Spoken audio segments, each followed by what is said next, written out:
Let's see if I can do a 60-second video on my winter setup for my bees, and this is basically it.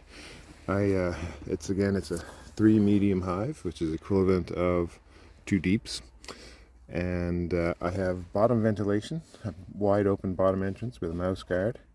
In this case, I have a little extra ventilation on the bottom through a pollen trap that's sort of like a slightly screened bottom board, and that's it. But it's just ventilation on the bottom.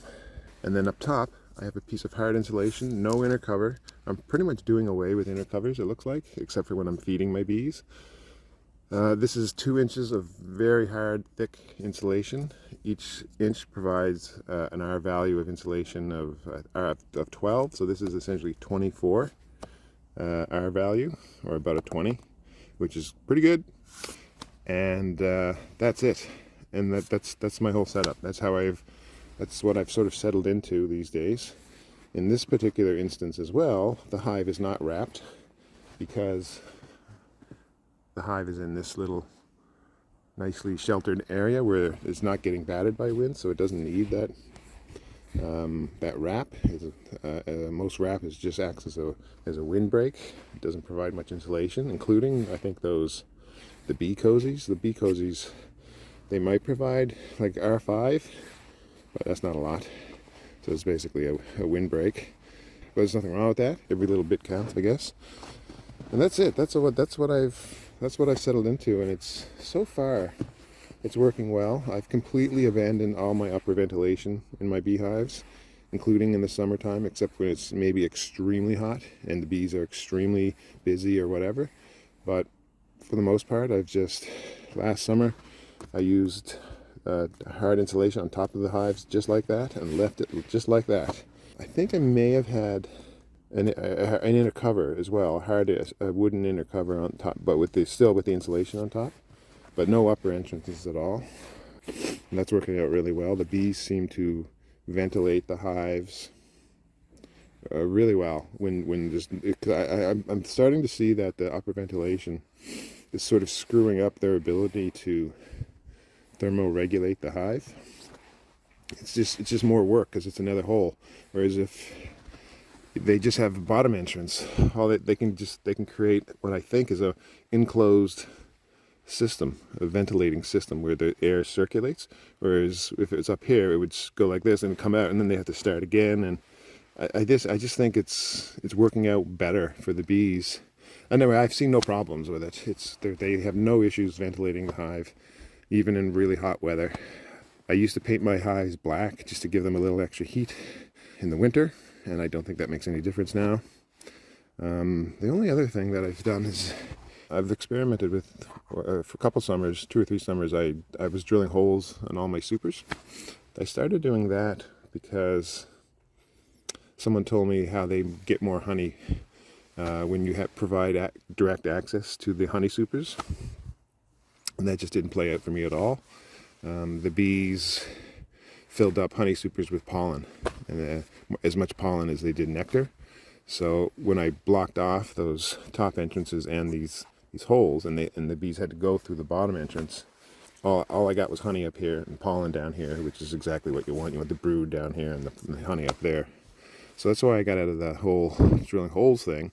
But I still have a few holes, obviously, here, and these are corks, and I can't get this one open, but I like having that because I pull it out, and it allows me to look inside the hive and see if there's any bees clustering up here, and then I can tell. It's not a huge thing, but it's nice to be able to just sort of take a look without opening the hive to see if what's going on in there, and even stick my ear into that hole and listen. It gives you a good gateway to the bees there. Just a little, just not much, but it just allows me to check on the bees and go, okay, good.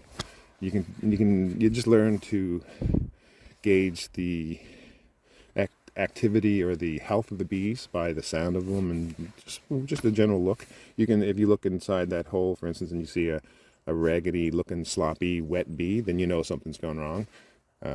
So that's the only reason I have that there. I wouldn't call that critical. And yeah, this is sort of where I am, and it's worked out really well without the top ventilation at all. Any time of year, it's always just bottom ventilation That's the end of it. And I don't reduce my bottom entrances, except for, normal reason when it's a nuke or a small colony and I need to prevent, robbing and stuff like that. Hard piece of insulation up top, an R20 value of insulation all year round. I think the only time for me anyway, the only time I need to wrap the hives is, again, when they're in an area where they're getting hit with cold winds and you need a bit of a windbreak. And then sometimes I put on insulation. This is because I know people wrap their hives in thick insulation like this all around and the whole thing. And I get that too, but they don't necessarily need that throughout the winter. They need that insulation sort of late winter, just when maybe the queen is starting to lay and they're starting to build up the brood nest. That extra insulation, which provides a more stable internal temperature for the hive. You need that stability to help raise the brood, to build up and maintain a brood nest. So later in the winter, I might put insulation around the top of this hive, because that's where they're going to be. That's where they will be at the end of the winter, and that's where the queen will probably start laying eggs. So, but they don't need that right now. I know the queen is supposed to lay more eggs as the days get longer, and I just don't think that's applicable most of the time. I just recently opened up a hive. There was not a sign of brood. The queen was not laying.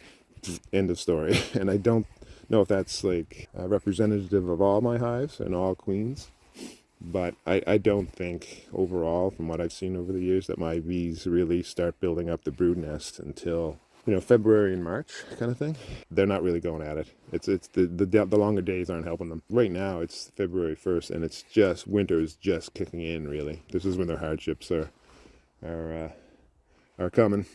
I think too with the insulation, for smaller colonies need insulation on the sides and all around, because they're not able to produce as much heat as a larger colony, a larger cluster. And that's why I think too, putting a smaller colony in a smaller hive is better than having them a smaller colony in a big hive. It's less room for them to heat up and thermoregulate. It's all about thermoregulation, and the smaller colonies can thermoregulate a smaller hive better, and so they do better and they build up quicker and they maintain their cluster better when they're in a smaller hive. That's why I recently moved a small colony that was living probably in about maybe 3 or 4 frames of medium frames. The rest of the hive was empty and it was running out of food and everything, so I moved it in the middle of the winter to a smaller colony, and just felt like I had to do it. Smaller colonies need insulation on the sides and around. They can benefit from that.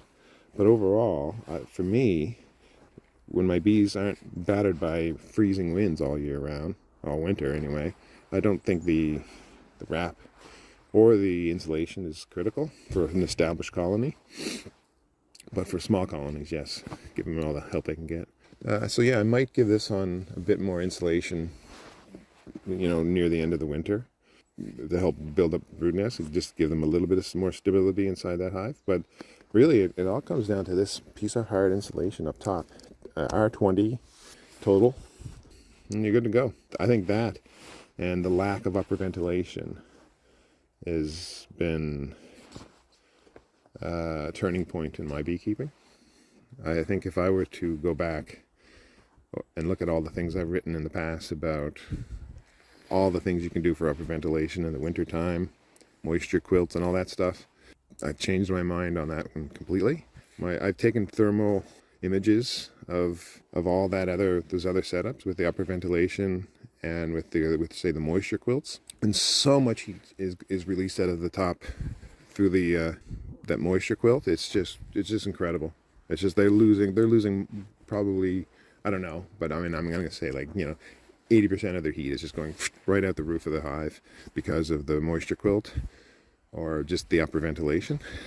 And then it's great for keeping out condensation, but with this up top, you don't have to worry about condensation. You don't even have to worry about tilting your hives, because the condensation will condense on the side of the hives. It's not going to cause any problem for the bees, and where they can still easily access the moisture and drink it. And then the rest of it pours down and comes at the bottom, evaporates at the bottom, or drops at the bottom if you have an open screen bottom board. So this was going to be a 60-second video. Now I just basically summarized my whole winter philosophy of beekeeping. Anyhow, I'm going to put this top back on and say goodnight.